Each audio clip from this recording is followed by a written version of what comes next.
Thank you for joining us. Now to our very first story. The chief of Seshui Awaso in the Western region, Nanayao Jaim III, is warning of dire consequences for anyone who is caught engaging in ritual murders. According to the chief, who doubles as the Akumuhini of Seshui Ahuaso, the invasion of ritual murderers in the Seshui area has tarnished the good image of the area and is therefore cautioning those behind the acts to desist, since their lives will not be spared when caught. William Benjamin Peters has the rest of the story.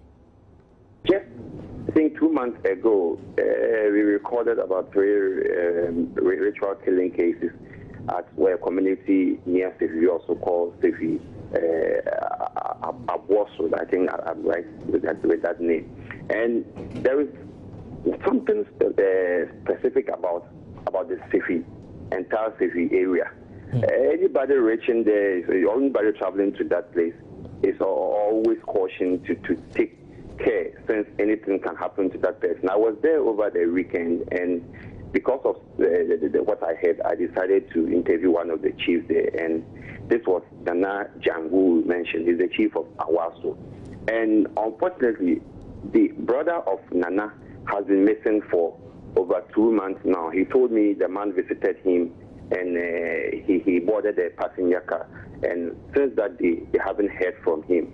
So he told me he has sworn, together with his people, not to spare the life of any ritual murder caught in that place. He wasn't specific as to what they were going to do to that person, but based on what he was saying, it's likely that that person wouldn't survive to see the next day, even though they will be that person will be taken to the police station. That person will face their wrath, because he was saying that that person will be taken to the police station because he believes that the law has to take its course, but that person wouldn't survive. Some people have been caught all right in the Sefi township, but not exactly in Awaso community. Okay. But he is saying they have formed some watchdog committee who have been patrolling the area.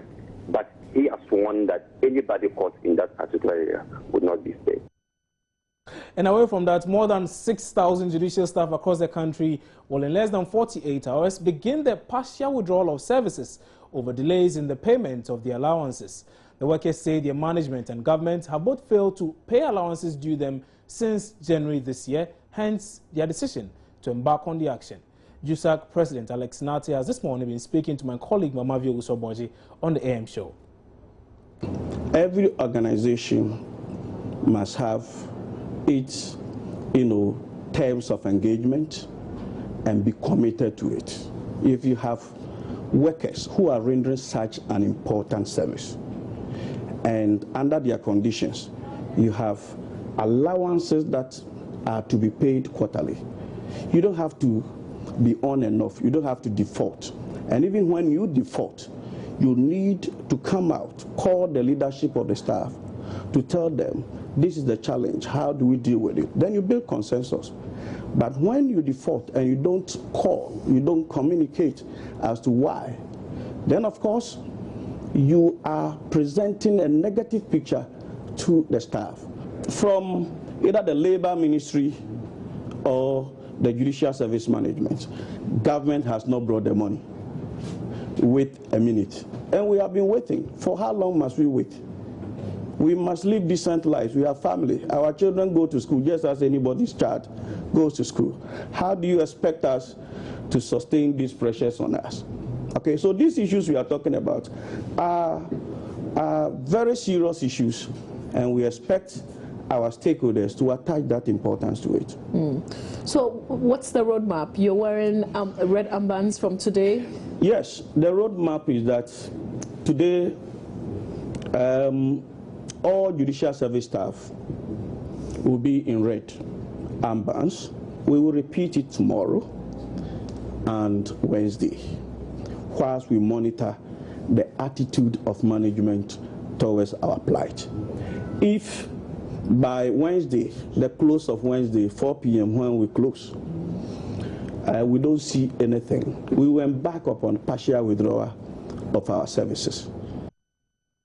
Now, the Comptroller and Accountant General's Department has suspended the payment of salaries of nearly 4,000 government employees without social security numbers on the mechanized payroll. Now, this means the affected persons will, from the end of this month, not receive salaries. Let's get more on this from Head of the Public Affairs Directorate at the Controller and Accountant General's Department, Robert Kujo, who joins us now over the telephone. Good afternoon, sir. Thanks for joining us. Now, let me ask, what has necessitated this action? Hello. Good. Yeah, how are you? Yes, very well, thank you. I was asking, what has necessitated this particular action? Man. Oh. Please, let me stand at a quiet place. There's a lot of noise here. Okay. So, Robert Kujo, like I said, is Hello? Head of the Public Affairs Directorate of the Controller and Accountant General's Department. If you can hear me, sir, I was asking, what has accounted for this particular action? Oh, okay. Okay, thank you very much for your question.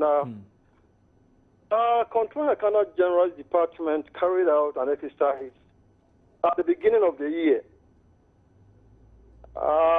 with the purpose of eliminating the ghost names on the government payroll system. And one of the basic requirements has to do with the issue of Social Security Fund number.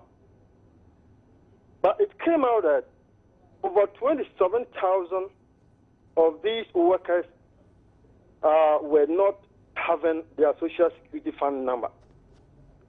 So we asked all those affected to submit their Social Security Fund number if they have to their personnel processing sections at their various management units, which some did. And we also kept reminding them they need to submit their Social Security Fund number month after month. And at the end of September 2015, this year, we realized that we still had a backlog of 3,900 plus employees who had still not submitted their Social Security Fund number. So we informed them again that those who have still not submitted theirs will have their salaries actually suspended from October. I see. So, what we did. So it doesn't necessarily mean that all these numbers you speak of are ghosts, should I say? No, we can't say they are ghosts for now. Okay. Because after the release, cautioning them that if they failed, their salaries will be suspended. Okay. So Mr. Kujo, receiving some numbers. All right. Mr. Kujo, let me ask one last question. Now, these persons that have been affected by this particular action of yours, how can their issues be resolved, and how quickly will they be resolved? No, it's very simple. It's very simple. If they really have their Social Security numbers, they should simply submit their numbers to their personal processing sections at their various units where they work. And then they will key into the system and they'll be reinstated. So it's a very simple, you just submit it and that is it. So I want to use your medium to continue urging them, those who have their Social Security numbers, to submit them. And let them also be reminded that the exercise was carried out with a purpose, and that is to eliminate the issue of ghost names.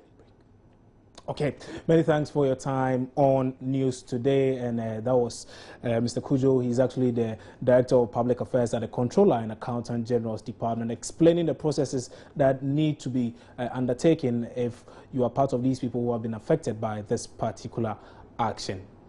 Now, journalists the world over go through a lot each day to bring you the news stories. Now, some of our colleagues are abused physically and verbally as they try to gather information. Some have even been jailed just for reporting on a matter that did not sit well with either the government or someone in a position of power. But today, the world is marking the International Day to End Impunity for Crimes Against Journalists. Ifiapoko of sister station Adum FM, who was assaulted, together with one of her reporters at an NHI office in Accra, told Mamavi Usoboji this morning there must be a support system for journalists. Protection and security will not come to you sitting down with your arms folded. You need to assess it. The laws are there for us. But most journalists, we all know the conditions of service that journalists work under. Very poor pay, poor conditions of service and all that. So for you to say that journalists should take their own money and go to court and assess the law is difficult. Look at Obinim's case. He's been acquitted and discharged. Why? Because behind closed doors, settlement has gone there. How many people? Kenu's case, he had to settle because at the end of the day, money for cocoa, Masa, somebody has to survive. In my case, various offers were made to me. I said, I won't settle. But how many people can settle? I want us to go to AD and let the court settle. How much? What's the biggest offer that you got to drop the case? Oh no. You see, people won't come to me with money, you know, because I mean, for me, life is not about money. It's about a principle and setting the precedents for other journalists to follow and for other legal cases on media freedom. You see, but you know how long this has taken? I know. How many people can but it's not too much of a price like what Kweku Bako and Harun Atta had to pay. They went to jail for 31 days. Harun Atta and Kweku Bako. So we journalists these days, I think that we are being too, you know, pampered. We should be able to suffer for it. And I mean, I don't mind. I mean, we've suffered. We've been beaten. I have a mark on my thigh. That's okay for me. That's okay. But we are setting the precedent for other people, telling other journalists behind us that you can't do it. I mean, if I chicken out, what kind of, you know, inspiration are you going to get? Well, following that comment, the Ghana Journalists Association says it is considering setting up a fund to cater for journalists who are tagged in the line of duty. Speaking earlier on the AM show, Secretary of the Ghana Journalists Association, David Benu, said the association will soon set up a safety fund as well as employ the services of legal practitioners to help seek justice for members of the association who are assaulted while performing their duties. As I speak to you, in the last few months, we have engaged in seeing out how we can set up, for example, a safety fund for journalists in danger. We have also been speaking about a network of lawyers for media professionals. And we have been also engaged in for training, the training program related to for journalists and also sensitization program. I must say, however, that this situation is not peculiar to Ghana Journalists Association. All over the world, it's been difficult to establish funds for journalists. They are engaged in discussion with our lawyer friends, and they are ready to establish it. But we need structures and we need mechanisms as to how to establish these things to become very effective. Okay. So that's the conversation we are engaged in now.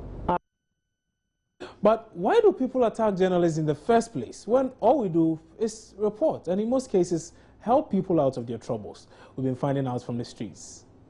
You always look for news, and the news which is in connection with other people, they are not happy with, you know, when the news come out. So therefore they begin to assault the journalists. And but because of they are ignorant, I should say they are ignorant.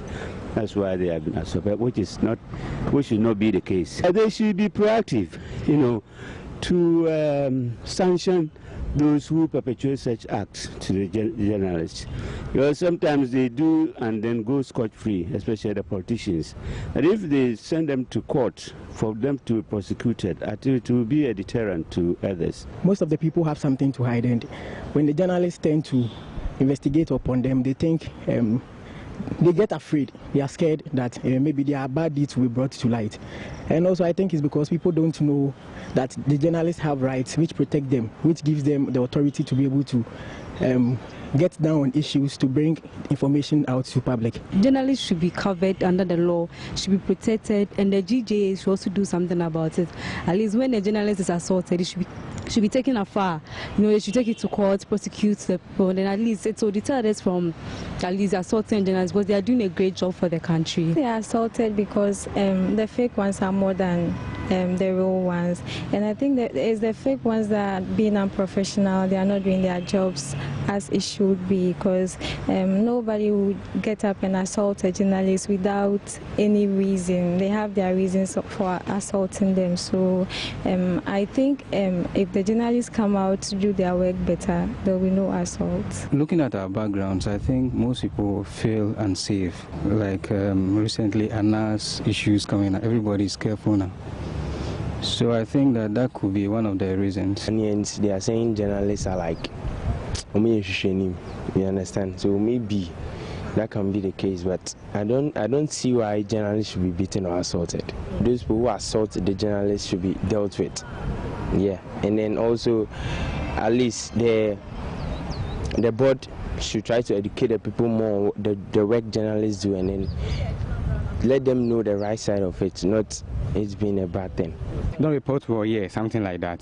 So I think when they do that, the person may feel bad, then the person will try to assault the person. We are still watching news today here on Joy News Multi TV. We'll be back shortly with some more news. Don't go away.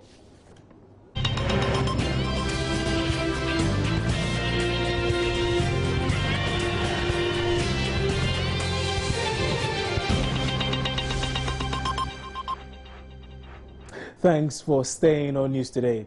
Now, the head of salaries at the National Disaster Management Organization, NADMO, has blamed the challenge of non-payment of salaries of some workers of the organization to technical issues at the Controller and Accountant General's Department.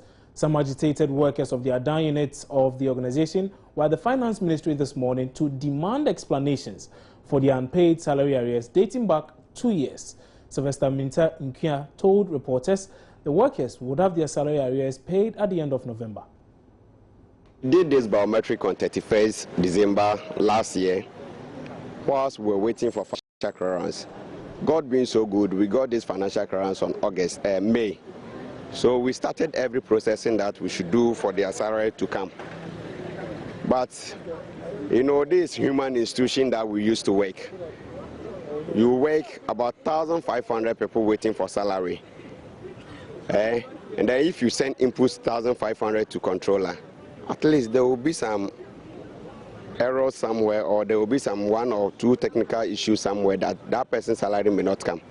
And then when you look around, about 1,500, those people are here are not even up to 20. So that means the organization is doing well by paying all those 1,500 people. But what they have to know too is that controller have sent a circular around that any government worker who doesn't have a social security may not have a salary.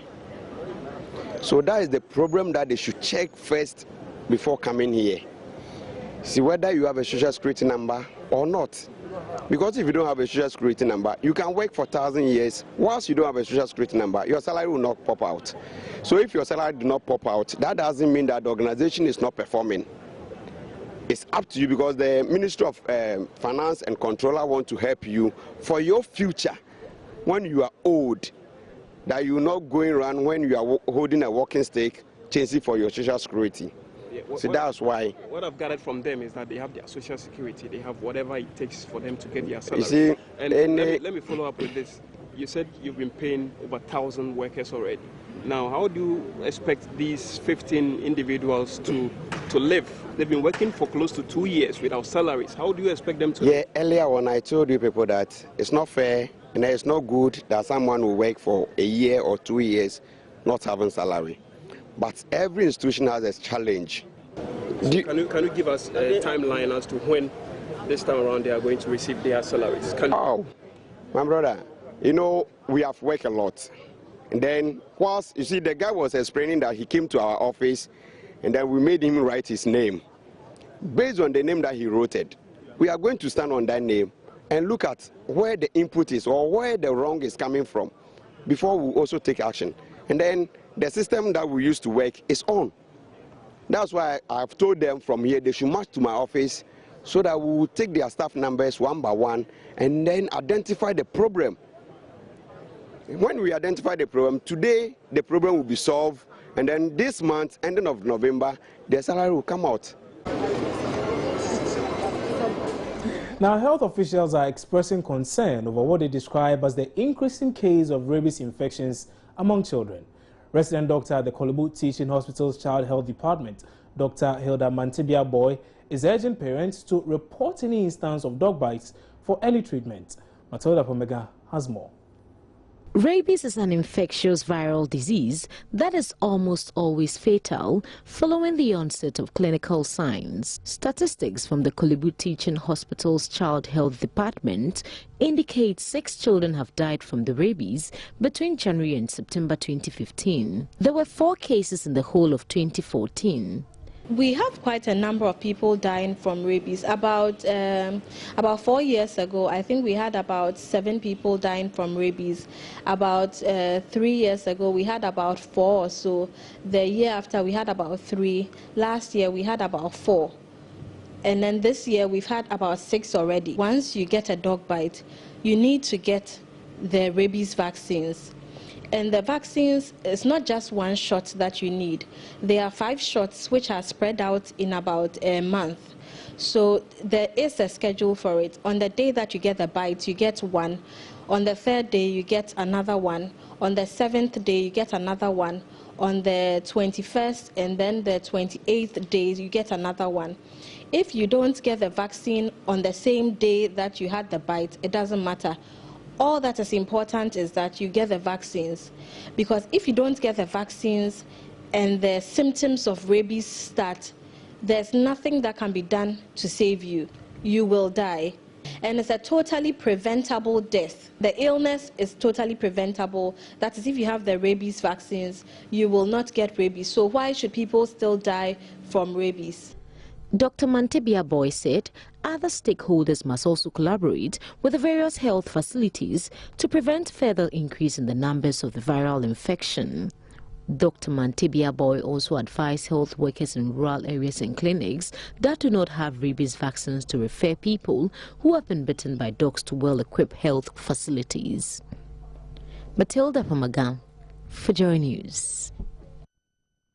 You're still watching News Today here on Joy News Multi TV. We're taking a quick break. When we come back, we'll bring you business.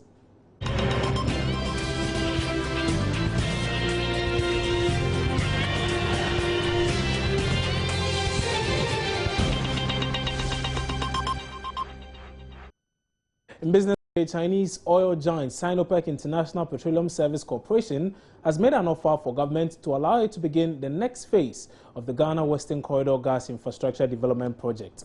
Sinopec says it has the capacity to pre-finance and ensure early completion of the project. The company, in its earlier arrangement, was able to raise funding towards construction of the Turbo Gas Processing Plant with about $1 billion within 1 year to complete development of the gas plant, which has helped the economy save nearly $500 million.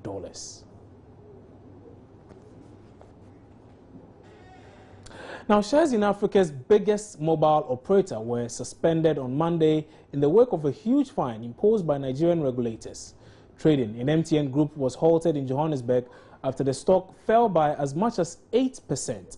Its shares had fallen more than 25% since the $5.2 billion fine was announced last week. The Nigerian Communications Commission imposed the penalty for failure to cut off unregistered users. It gave MTN just 2 weeks to pay the fine. Chief Executive Sifiso Dabengwa, who used to run the company's Nigerian operations, is understood to have flown to Abuja in a bid to negotiate a lower penalty. According to a Reuters report, negotiations were continuing between the Nigerian authorities and the company on Monday. Nigeria is MTN's biggest market with 28.5 million subscribers, followed by Iran and South Africa. The Johannesburg Stock Exchange said the trading in MTN shares was halted pending an announcement from the company. The fine itself was imposed because MTN failed to cut off unregistered SIM cards, which was regarded as crucial to limiting the communications of Nigeria's various armed criminal and terrorist groups. It is thought that the kidnapping of a former finance minister, Chief Olufalaye, was the thin end of the wedge for the Nigerian authorities. It was taken by armed men at the end of September. It transpired that the phone the kidnappers were using to communicate their ransom demands had an unregistered SIM card from MTN. That is when the Nigerian government is thought to have finally run out of patience with the mobile operator. That's it for business. Time now to check out the very latest in the world of sports with Baba Tando.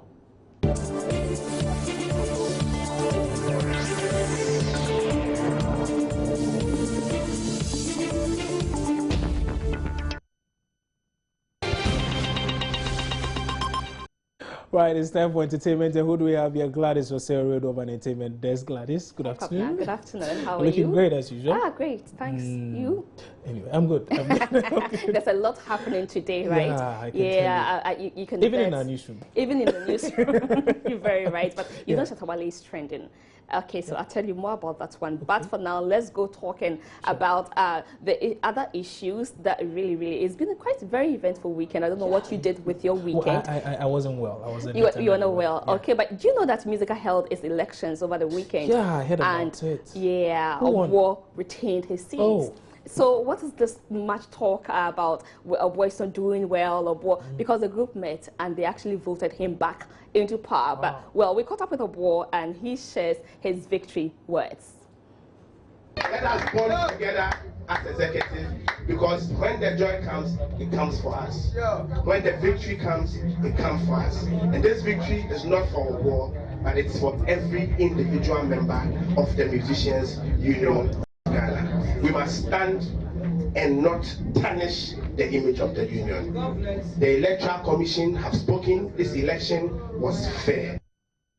That is Musica President Bice Osei Kofuor, who has the next 4 years to still continue doing with what he's been doing so far for the music group of Ghana. Let's now shift our focus to the Junction Mall, Nungwa, here in Accra, where Joy FM went out there to get closer to its fans and also celebrate a moment with the mall patrons. And we caught up with VVIP, who happened to be on stage to thrill fans and patrons who found their way there to the Junction Mall. Here is what they said about their latest song and video that is trending everywhere, Dogoyaro. What's up with that? Yes, Dogoyaro, that's what's coming up next for the Christmas. You know, it's a big tune with VVIP and Samini, which is going to be a movement. It's about people being strong. That's what the song is all about. You have to be strong in whatever you do. So Dogoyaro means a strong, tall man who is very strong in everything. Okay. Yeah. Reggie, when is this song going to be released, Dogoyaro? It's a surprise. Oh, surprise? Yeah, but it's around the corner though. Take you by surprise. Yeah. It's around the corner. Okay, now you're at the Junction Mall. It's all about the joy at the mall. When you came here, I mean, you saw kids singing to your songs. How does that feel? It's like a blessing. That's blessing. That's God. That's God saying bless you, bless you. Yeah, it's definitely an honor. It's a plus. Right. The children can sing your music, sing your songs. It's love. Love them. Okay. For them, so you know, it feels good to be able to put smile on people's faces. You know, it's very important to us. So it's great. So that is the group VVIP, from Selfie to Skolom and now Dogoyaro featuring Samini. Watch out for that clip. Let's still talk about the music industry. We're talking about the music group Prior, who says they are bouncing back as a group. But the question is, are they all three coming together again, or this time it's just the two, Prior Tietia and Prior Tintin, because Prior Honeho doesn't seem like he's part of this new group? What you are seeing is beautiful, isn't it? Yeah, so, I mean, we're not at loggerheads. We're business partners, and, you know, we go, due to one or two things, they decided to go there. We decided to go our separate ways, but by God's grace, I mean, we're here today. I mean, that's what matters. The reunion has just started. That's all I can say. It's been a long time. Yeah, I did. I just struck it one side. Are you back? What? Are you back? I'm back for sure. I'm back for good. All right. So we saw your performance at the Cove Town together with Tietia. It was spectacular. The fans loved you. Everybody's asking for a comeback, but we seem not to get the point whether you guys are really back or not. Yeah, we are back. We are back for sure. We are back for real. Because if you didn't saw the show at Cove Town, you realize that Prior is back for sure. I was missing in the action, but now I'm back with full force by last month Sunday. You know, we always say what we do. So I'm back for sure. We ain't going back. Well, Prior Tintin is back for sure, but as to whether all three, well, the day areas, our fingers are crossed, we'll see what happens. But that was during a surprise birthday party for Prior Tietia. Now, Miss Malaika Beauty Pageant, Miss Malaika 2015, also happened over the weekend, and young Kukwa Kosa has been crowned as Miss Malaika 2015. Kukwa spoke to us right after the contest. Congratulations. Thank you very much. What are you expecting this? I'm supposed to believe in myself, but this was a surprise. Who are you tipping to? Who are you thinking was going to, drive this away? Martha. You are vouching for Martha? Yes. So is it surprising that she came up as first runner-up? She came up as the first runner-up. Yeah. Is it surprising? I'm really You're lost. Yes, I'm speechless. Now tell me, what were some of the high points in the show, on stage? I enjoyed our opening act. I enjoyed the time with the judges, the questioning. Yes. That is our latest queen on the block, Miss Malaika 2015, Kukwa Kosa. Let's also shift our focus to more like a corporate social responsibility for the underprivileged. So these girls are selected from the various remote areas within the country and given the opportunity to live a dream. This time they are groomed into becoming fashion designers. That is what Vlisco has embarked on. This is a piece put together by Rebecca Dako.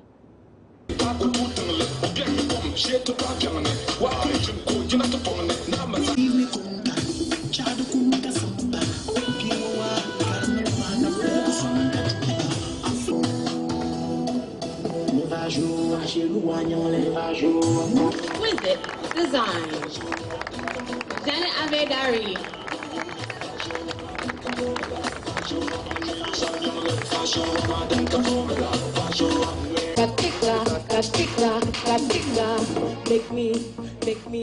Make me wanna dance. Make me wanna, come on. Make me wanna dance. Thank you. Well, certainly this year has been an improvement over last year.